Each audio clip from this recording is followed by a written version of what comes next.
And in this webinar, we're going to unpack what Christian nationalism is and why it poses a threat to our democracy. We thought that having this conversation after July 4th seemed especially timely, and we're going to dig a little deeper today into the question of how Christian nationalism relates to patriotism and conceptions of who counts as American.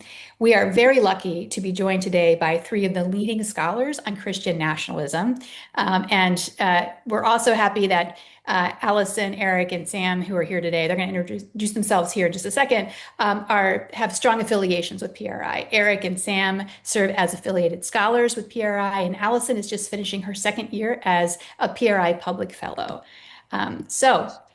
After this introduction, our fellows and scholars introduce themselves, I'm going to talk a little bit more about how we measure Christian nationalism at PRI. We have some very specific criteria around which we do that.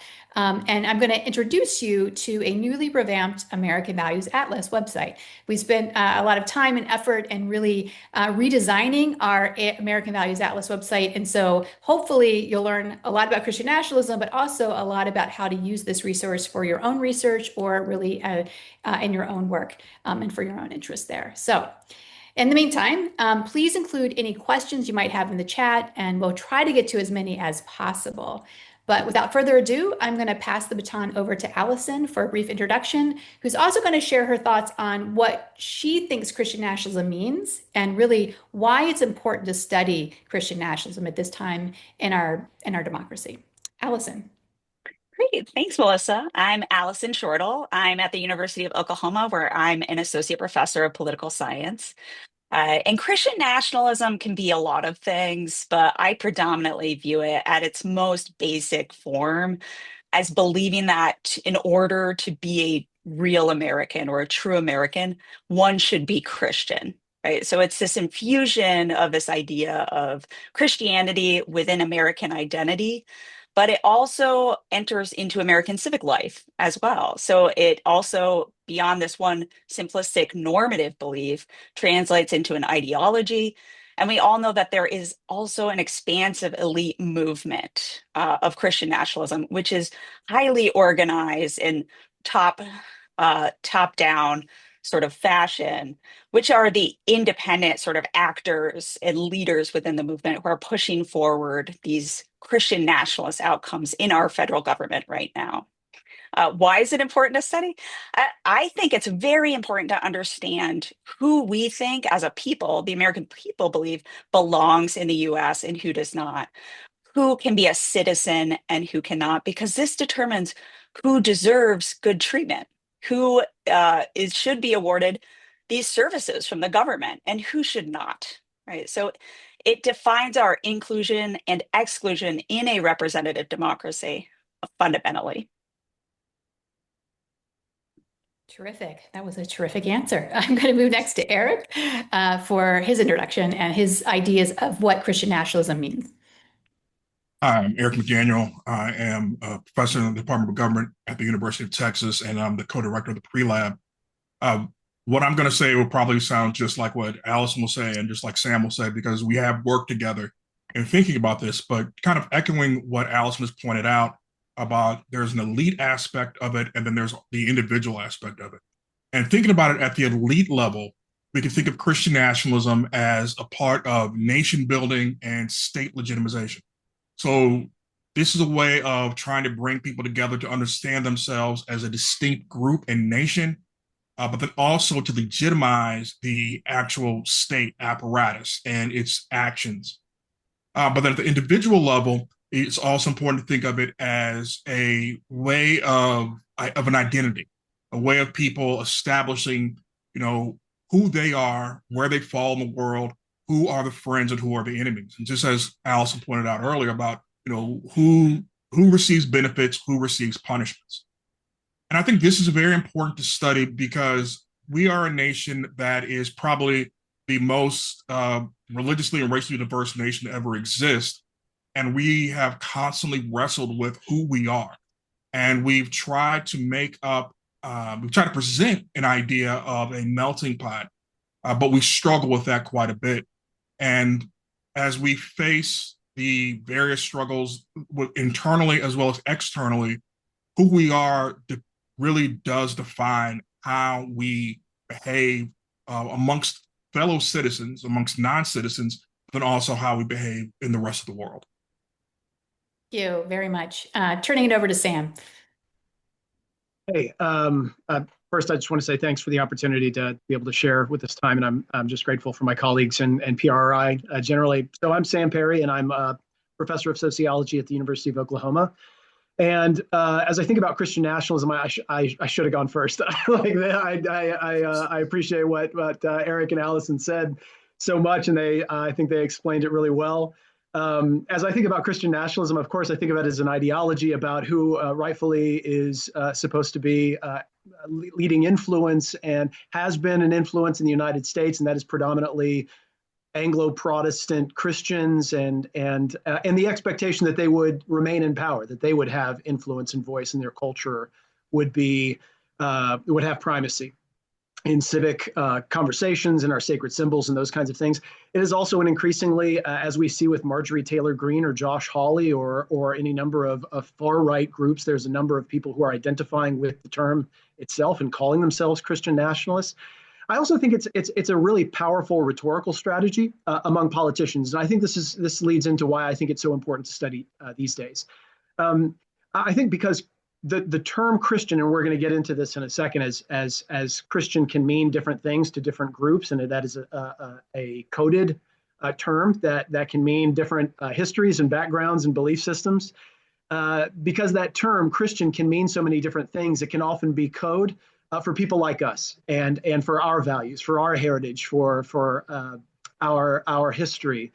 And when savvy politicians use that kind of language of this nation belongs to Christians or was founded by Christians, I think it can signal to large percentages of the population, there are people that they want to talk to, that the nation belongs to us. And so Christian, it sounds religious, it sounds moral, it sounds ethical, it sounds about just kind of our religious history, but it can imply other things, our ethnic history, our racial history, our traditional moral history, and the kinds of values that people like us, good people like us, have.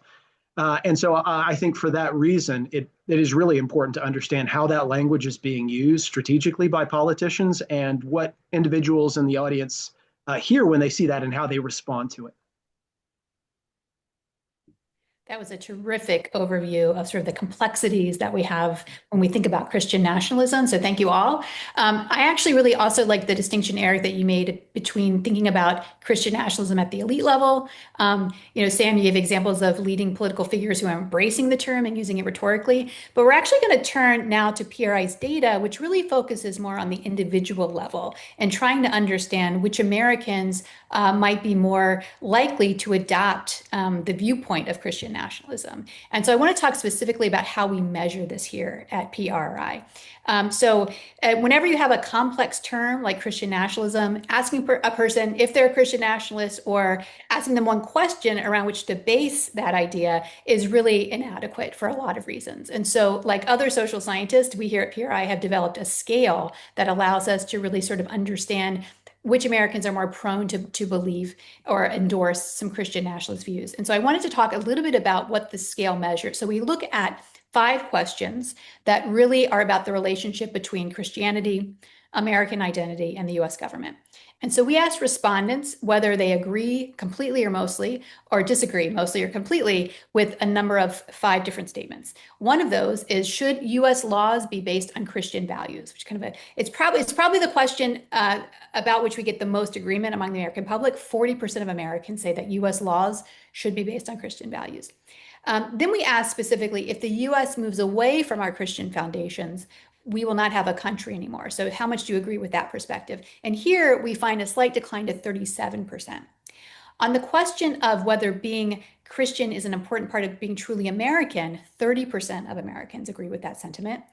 28% agree with the statement that US government should declare America a Christian nation.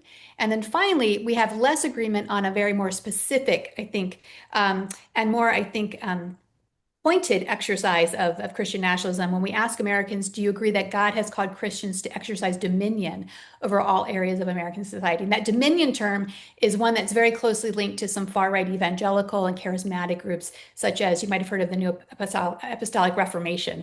But so that dominion term means that it's a very, I think, a more narrow view, and only about 20% of Americans agree with that.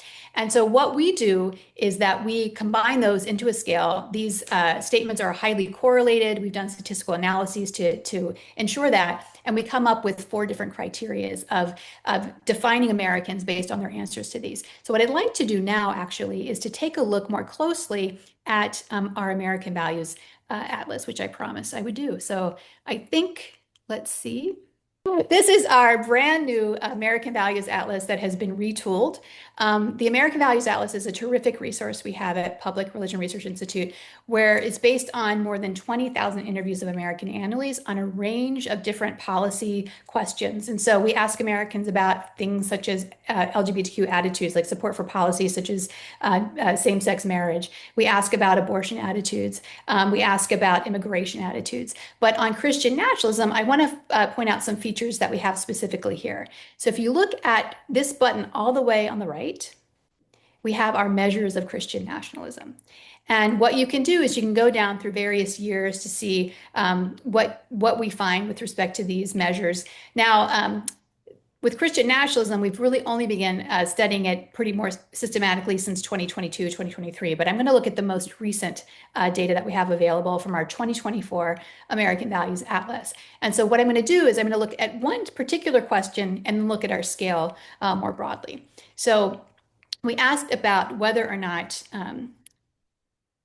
the question that we're asking here, and hopefully it'll come up. Yes. So if you go to the middle, when you get to the screen, you'll see how much do you agree or disagree with the statement, being Christian is an important part of being truly American. Again, we're coming out of that July 4th holiday. I think this is a pretty germane question for us to be examining.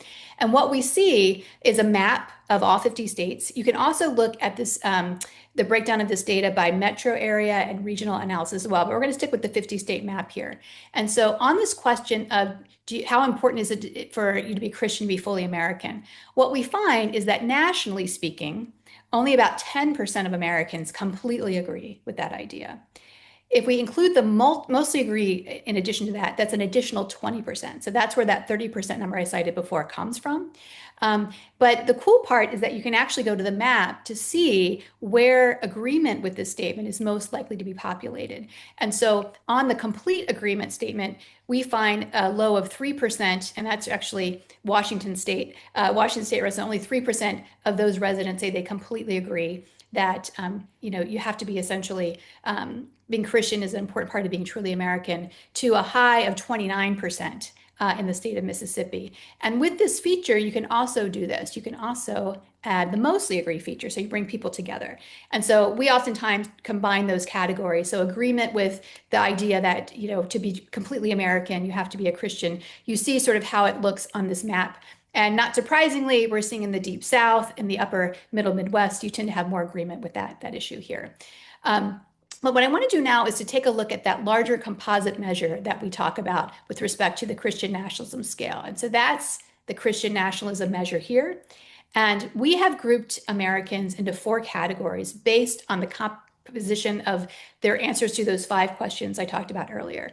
And so essentially, if you completely agreed with all 5 questions, or mainly completely agreed, right, on that, you are classified as an adherent of Christian nationalism. And we find that 10% of Americans we classify as being an adherent of Christian nationalism. Additionally, Christian nationalist sympathizers are those who maybe agree with all those statements, but might not to the same degree as full adherents. And so this is showing us here that about 30% of Americans then either are strong adherents of Christian nationalism viewpoints or they are sympathetic to that. This means, of course, that most Americans are not, right? And so we find that 37% of Americans are skeptical of Christian nationalism, which means that they mostly disagree with the statements that they were provided. The rejectors are those that have completely disagreed with all 5 of those statements, right? So these are the people for whom Christian nationalism holds very little to no appeal at all. And so one of the things you can do actually in mapping it across the states I'm going to take a look at Americans who are both adherents and sympathizers to Christian nationalism. This looks very similar to the map we just saw, right? But here's again that composite measure where we see there's a great deal of range in our country based on state, from a low of about 14% of state residents to a high of 51%. And again, that tends to be populated in the Deep South. One final thing before we turn back to our panelists, because they've got much better and more insightful things to say than I do. So I want to just take a quick look at the Christian nationalism feature at the bottom here. And so we're able, with this newly enhanced American Values Atlas, to actually do some cross tabulations or some basic breakdowns of the data here. And one of the things I wanted to point out was looking at Americans who are classified by, in terms of Christian nationalism, whether they're adherents, whether they're sympathizers, whether they're skeptics, or whether they're rejecting it, by religious categories here. And so what you can see here, this is at the national level, not at the state level, but looking at all of those 22,000 plus cases here, we see, for example, that white evangelical Protestants, which is the first group to populate here, we see that 30% of white evangelical Protestants are adherents of Christian nationalism, while an additional 35% are sympathetic to those views, right? And so together, you're looking at almost 2/3 of white evangelical Protestants identifying as, or they don't identify themselves, but we characterize them as being Christian nationalists, essentially. It's a very different picture when you look at white mainline Protestants. So not all white Christians hold these viewpoints, but among white mainliners, you see much less agreement with respect to being an adherent or a sympathizer of Christian nationalist views. We see here with Black Protestants, not quite as much support, but we'll talk a little bit more about how race kind of moderates these kinds of ideas here. But one other group, so if you go along I guess if you, on the arrow here, you'll see different groups. I did see a sneak peek to some of the questions that were asked. So this one final thing and we'll move on. How do Catholics feel about Christian nationalism, essentially? And what you'll see here, remember that first group, white evangelical Protestants, are kind of the key demographic constituency of white Christian nationalism. But among white Catholics and Hispanic Catholics, far more tendency to reject or be skeptical of Christian nationalism. In fact, among white Catholics, only 8% qualify as adherents. Among Hispanic Catholics, it's 7%. And so we can talk a little bit about those variations a little bit later today. So I'm going to stop my screen share there, but I strongly encourage everyone who's watching today, please take a look at our website, send it to folks that you think would be of interest, scholars, reporters, advocacy groups. But I think it's a really rich resource that we have available to the public to help us really understand and map Christian nationalism within the states and within among individuals. So with that being said, let's kind of move on here. I wanted to actually turn first to Sam. Sam had to clean up in the last round. So I want to start with him actually and really kind of talk more about patriotism in particular. And so I was just wanting you to maybe illustrate, based on your own research and your understanding, what is the relationship between Christian nationalism and patriotism? It's a broad question. We'll also hear what Allyson and Eric have to say as well. So Sam, Sure. starting with you. Yeah, so first let me start off saying that looks like an amazing tool, and I can't wait to start showing that to my students. So I work with a lot of graduate students and scholars who are getting into this topic of Christian nationalism, and I think that's going to be a tremendous resource to be able to share that with undergrads. I also want to say, for the last couple of years since PRRI has started studying Christian nationalism and asking these questions, I've been telling everybody who will listen, I don't think you can do much better than what PRRI has provided in terms of these questions. I think these are excellent. It's an excellent diagnostic tool if future political scientists and sociologists want to start including questions like that on their surveys. I think these are a great set of questions. Excellent, what we call face validity. They hang together well. They are just a really great set. So Christian nationalism and patriotism, I think this goes back to what Eric and Allyson were both talking about, is that when we ask questions about who are we as a people and who is the in-group and who is the out-group, I think we see Christian nationalism seems to, what, if we can use a religious term, sacralize whatever in-group happens to be the reference there, whether that's a racial or ethnic group or whether that's a national group. Christian nationalism, using that kind of religious language and saying this is a Christian nation, also encompasses it's important to God, it's important to us, it's who we are as a people, and it infuses our national identity with transcendent and ultimate value. And so I'll just give you an example of that. You mentioned the question of being a Christian is important to being truly American. So in 2024, the General Social Survey just released their data within the last couple of months, and they ask a question about whether or not people in a country should support their country even if it is wrong, right? So even if it's in the wrong, and we find that they have a similar question. So the General Social Survey shows that the more Americans think that being a Christian is important to being truly American, they're far more likely to say yes, they should support their country even if it is wrong. So what's that mean? It means that there seems to be some kind of connection between people like me and this being a Christian nation and my people being a Christian people and being willing to back my nation even when it's wrong. It's tribal. It is in group versus out group. It is who we belong to. We also find in a recent study that the more Americans subscribe to Christian nationalist ideology, the more likely they are to support, say, mandatory patriotic education in public schools. They're worried about this kind of national identity or love for our country, not in a patriotic way, but in a who we are in a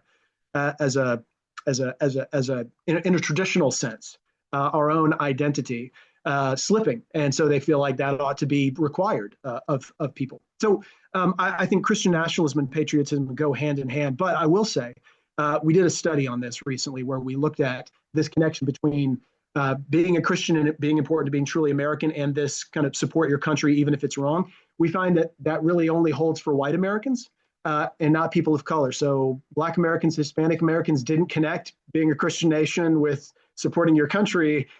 It was white Americans. And I think that suggests what we'll get into in a second, which is the idea that for white Americans, Christian nation, tribal, in-group kind of superiority of our nation versus others and our in-group, I think that is something kind of specific to one particular ethnic group over others.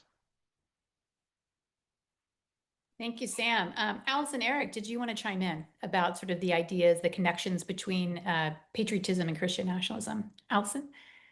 Yeah. So historically in the political science discourse on it, we would think of patriotism in a more positive light, right? And maybe you think of it that way too. Patriotism is in-group love. It's this positive affection for your group. How could that be bad? Nationalism is this negative variant, right? Of the what we would call the affective components of national identity attachments in political science. And nationalism under this guise is uh, belief in superiority of your country over all others, right? So we've measured that. There's a paper by DeFegaretto and Elkins in 2003 that measures patriotism more or less as pride in democracy, pride in science, pride in scientific achievements of the United States, versus nationalistic orientations, which is America's better than every other country in the world. Like, I would never live anywhere else other than America. And all of these sort of emotional attachments that are either, saying my country is better than all others versus I just happen to love my country and be proud of what it has achieved. And from there, we can sort of look into other manifestations of patriotism with work on blind patriotism, which is sort of what Sam is talking about in terms of like, I will support my country even if it does bad, right? Even if it delivers suboptimal outcomes, even if it does maybe something I don't agree with morally, I'm going to support my nation. That is blind patriotism, which differs greatly from constructive patriotism, which is this thought that in order to be a patriot, you must question your country. You must work with that, and it needs to be this living, breathing process of working as the people, as a self-governed people, to determine what we are and how we act as a nation in a way that fits our liberal democratic values. So it's a really part and parcel of this conversation is Christian nationalism within those principles of patriotism and nationalism obviously fit and are more aligned with our typical understanding of superiority complexes in our measures of nationalism. And we can see this bear out in the data, especially in a lot of Sam's work, showing these connections. And of course, flipping on its head and complicating matters, racial identity within that. And the fact that different racial groups experience politics in a different way and they view their nation a different way as a result of it. This actually is a nice segue because I wanted to talk more specifically about racial differences within Americans who might support some basic notions of or agreement with some of the questions that we saw a little bit earlier in terms of Christian nationalism. And I just also want to do a shout out for a recent article that Allison, Sam, Eric, and along with Joshua Grubbs, I think, wrote called Woke, or hold on, let me get the name of it here. White or Woke Christian Nationalism there in Public Opinion Quarterly. It's a terrific article. And it really sort of looks at how race moderates identity with respect to Christian nationalism. So I want to turn it over to Eric to maybe unpack some of those findings and maybe speak more broadly about how race does moderate understandings of Christian nationalism. Yeah, I think it's really important that we be aware of the group's relationship with the nation when we think about patriotism and the nature of its patriotism. If the group sees the nation as something that has been beneficial to them, they are more likely to have an uncritical patriotism or blind patriotism, where those who have seen the nation as having a history of being antagonistic to their interests, they're going to uphold this idea of constructive nationalism or constructive patriotism, like we love our nation, but it needs to do better. So a great way to think about that is Martin Luther King. If you think about a lot of the rhetoric during the civil rights movement, it was about the nation living up to its ideals. It was a love of the nation and pushing the nation to do more. And you see this in terms of the nature in which Christian nationalism might take shape. I think a great book to take a look at is Nicole Phillips' Patriotism in Black and White, where she highlights the distinctive differences between this and really points to the role of religion in shaping this. Whereas a sermon coming from a predominantly white church is about the greatness of America and all the great things that we've done. But for Blacks, it's more of we still have work to do. And we can go even further in looking at the critiques of Christianity, of white Christianity. So, for instance, Frederick Douglass has a poem talking about slave-holding Christianity, where he talks about, the Christianity of Christ and the Christianity of slaveholding. And I think it's very important that when we look at Christian nationalism and adherence to Christian nationalism, is that the linkage between Christian nationalism and a particular form of patriotism or national chauvinism is conditional upon how the individual feels about the nation, feels about their relationship with the nation.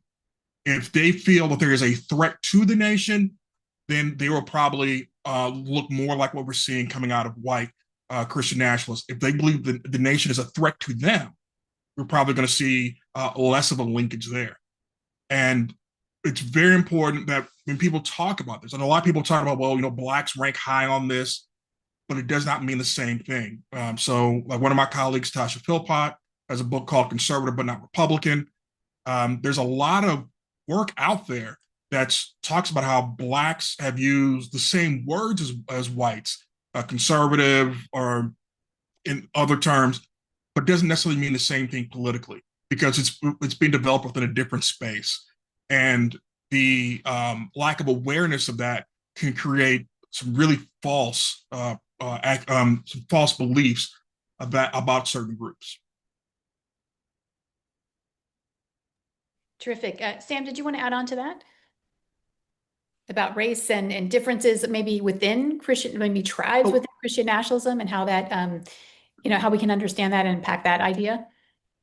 Yeah, I think, so I think Eric was spot on. I mean, I think I explained it so well in how Christian nationalism really links us with a particular narrative of the nation. And so when you've got people like Martin Luther King, you could pull out quotes from Martin Luther King and say, oh, he's a Christian nationalist, but his idea is aspirational. It's accountability. It's holding America to its own values that it should have lived up to but never did. And so using that critically in a constructive way, I think, as Allyson was talking about it. So I think that's really powerful. We see some of this among Latino Americans as well, and the same kind of pattern is a little more ambiguous or ambivalent Christian nation kind of language. I think it's interesting to note, though, like we find that the racialized differences that we see in Christian nationalism research are quite consistent when we're asking questions about, say, economic policy or racial justice issues. But there's this really interesting coincidence with, say, Black Americans, Latinos, and white Americans. When they subscribe to Christian nationalism, they do behave in a similar way when it comes to other kinds of issues, like, say, abortion or gender issues or same-sex marriage. And so I think there are savvy politicians who, understanding that this kind of connection between, say, the Black community, Latino community, and white evangelicals and these kinds of conservative Christian communities, they stay away from racial topics or economic topics because they know this kind of Christian nation rhetoric is not going to hit the same way. And so they talk about things like transgender issues, or they talk about abortion issues, and with that same kind of Christian nationalist language are able to recruit people of color who might use the same kind of Christian value heritage system, right? So all that to say, I think we want to recognize that Christian nationalism often works very differently for white Americans and for people of color, but in some ways it works the same. And I think savvy politicians can take advantage of that kind of rhetoric to recruit people of color to, say, a far right conservative, agenda. Terrific. I think both those answers were really helpful. I actually want to switch gears one more time and turn to Allyson. When I think a lot of Americans, they're increasingly learning about Christian nationalism, but it's often, I think, at a very national level. So we often think about organizations who are putting forth documents like Project 2025, right, from Heritage, which has a lot of Christian nationalist policies. Not all, some of them are economic and other things, but certainly I think about the pro-natalist policy, the call to end abortion, the reinforcement of traditional gender roles, all those sorts of things, but really sort of at an organizational top level. But, we're just beginning, I think, to unpack data on how Christian nationalism is playing at the local level of politics. And I know Allyson has done some research on this very topic. So I want her to speak maybe more about what her initial findings are with respect to how Christian nationalism is received locally, and maybe what research we need to do with respect to thinking about Christian nationalism in our communities and in local politics. Yeah, thanks. I am fascinated with the local underpinnings of this movement, and in particular, the rhetoric. Sam and I live in Oklahoma. Eric lives in Texas. We are mired in Christian nationalist speak by politicians quite frequently, and different variants of it, like in very spectacularly diverse forms of Christian nationalist rhetoric. So what I aim to do through my Public Religion Research Institute fellowship with Michael Fisher, who is at Ohio State, and Ainsley Quiros, who's at University of Northern Alabama, we ran a Qualtrics survey, a big national survey, about 2,500 respondents, and we embedded an experiment in there that basically just fielded what we would call sort of a candidate choice selection at a local election, which was a town council meeting in the town of Springfield, which is very amorphous and hopefully confused everybody as to which state it was in. But what we varied is whether the politician who was running used Christian nationalist rhetoric or not, as well as the race of the messenger, specifically with a white candidate, a Black candidate, and a Latino candidate. And we really wanted to know, does Christian nationalist rhetoric drive the vote? And does it drive people to the polls or not in the context of a local election? Since we are hearing all of these instances of Christian nationalist rhetoric at the local level, specifically in states like Oklahoma and Texas, what we found so far is that Christian nationalist rhetoric, in fact, really turns off voters, regardless of race. They really do not want that in their local election space. They don't want that in their local government. And if you use that language, you likely will lose voters. In terms of whether it gets people to the polls, it does not. It doesn't drive people away, nor does it encourage people to show up. The only population that's really affected here are Black voters, and they're not mobilized by Christian nationalism per se. But they certainly are turned off when the election is a white candidate compared to a Black or Latino candidate. Though that significant driving away from the polls, though, is eliminated once that white candidate uses Christian nationalist rhetoric. Altogether, this means that Christian nationalist rhetoric can eliminate driving people away from the polls, especially people who are voting against Christian nationalist candidates. So at the local level, it's looking like when you use Christian nationalist rhetoric, you better only state it to your white Christian nationalist crowd, otherwise you might be in trouble. I think that just serves as another reinforcement of sort of the national picture in our data individually at least. More Americans reject Christian nationalist views than endorse them. I mean, by large margins, right? And so I think maybe you're seeing that effect somewhat in local elections. Do you think, Allyson? Yeah, well, I think, and also in a lot of my work, I travel to rural areas across the country, but in Oklahoma, very frequently. And I get the sense that this divisive talk is, relatively expected at the national level. But when you use it in the local context, people start getting offended. They do not want the divisiveness to enter into their hometowns. And they really prefer not to allow this contentiousness that they're seeing at the national level trickle into their backyard, essentially. So they allow it at the national level. They don't love it, but they know it's sort of an end, it's a means to an end for those who support those Christian nationalist outcomes, which are also just conservative outcomes to some extent. But overall, when it comes to their local government, they don't like it so close to home. Mhm. Allyson, we did have one quick question I see in the chat that Deborah wanted to know. What are the specific examples of the rhetoric you used in your analysis? Just maybe give one example. Yeah, so the example, and I got some feedback from an excellent scholar, Brooklyn Walker, on this experiment, because I will never field an experiment without some feedback from other Christian nationalism scholars. A good tip for all of you, if you're curious, was so the reason for running is what I varied. So I gave their name with a racialized name, sort of their occupation, which was a vague systems manager position, which is really frequently a position that you'll see in local elections. And then the reason for running was to insert Christian values into government. Alternatively, if it was not Christian nationalist rhetoric, it was just passionate about the town. I see. Which is also very common language in the when you look at voter guides for local elections. Very good. All right. I can't believe we have less than, Sam, did you want to take a quick comment there and then we'll move on? Yeah, I just wanted to say I really appreciate the Allyson's research, and what she's finding is really fascinating. It reminds me of some experimental research that's done by David Campbell, who's a political scientist at Notre Dame, and he and his colleagues.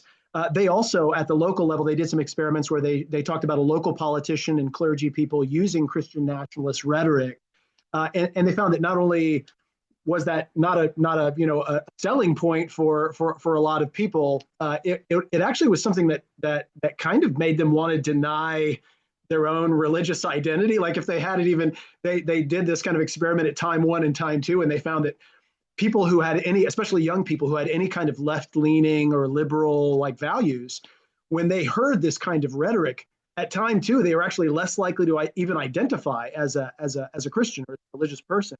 And I think I take that to suggest that like this kind of rhetoric, and unless you are, like Allyson was saying, talking to a Christian nationalist crowd, has the result of probably backfiring in terms of like shoring up religious values. It probably makes people feel like, this is not something I want to be associated with at all. Yeah, that's a great point. And Dave Campbell, terrific political scientist. So I think that's really a fascinating study that you described there. So I kind of want to actually start winding this down. Where did the time go? It's 1:40 already. And really maybe kind of revisiting the idea of patriotism. So I'm curious what you all would say to Americans who are skeptical or resistant to Christian nationalism, organizations that are committed to a vision of a more pluralistic democracy, one that welcomes Americans of all faith and races. What would you say with respect to using patriotism as a tool to mobilize, right?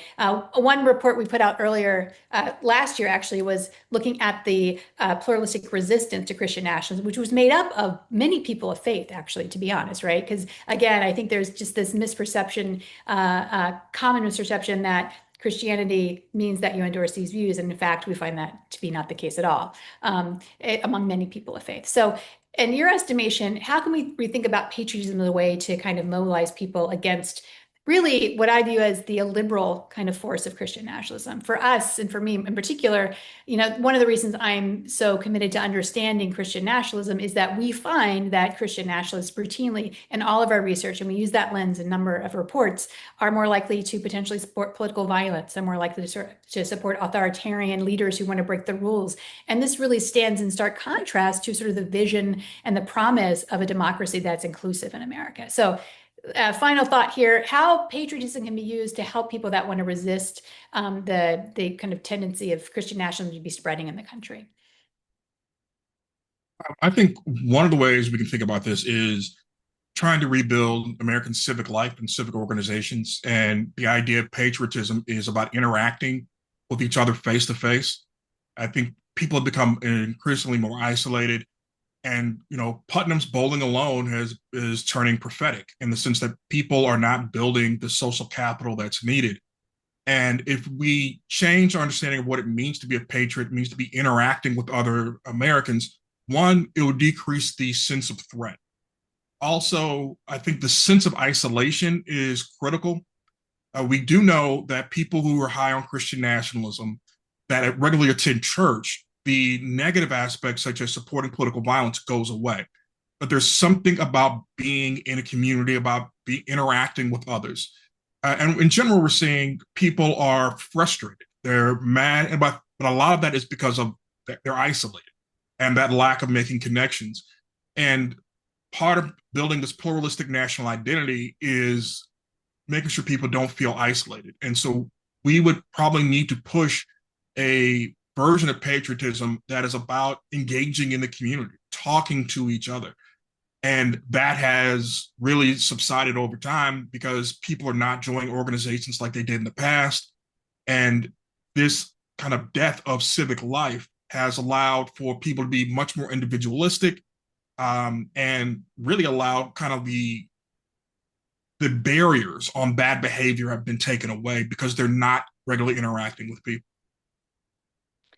I'm going to let Sam have the final word here before we close up officially. Yeah, so I think I put me in with a group of scholars that I think draw a strong line between nationalism and patriotism. Patriotism, as Allyson was saying, is an excellent thing. It means love for my neighborhood. It means love for my community because it's mine, and because I have a responsibility to make sure that it's better.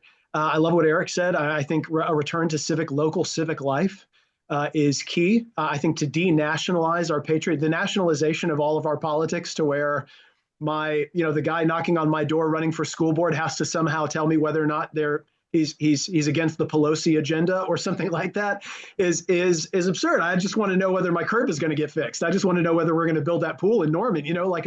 I want to know these things that we can partner with and my neighbors, and we can share values about the school system that we share, about the community that we want to see improved.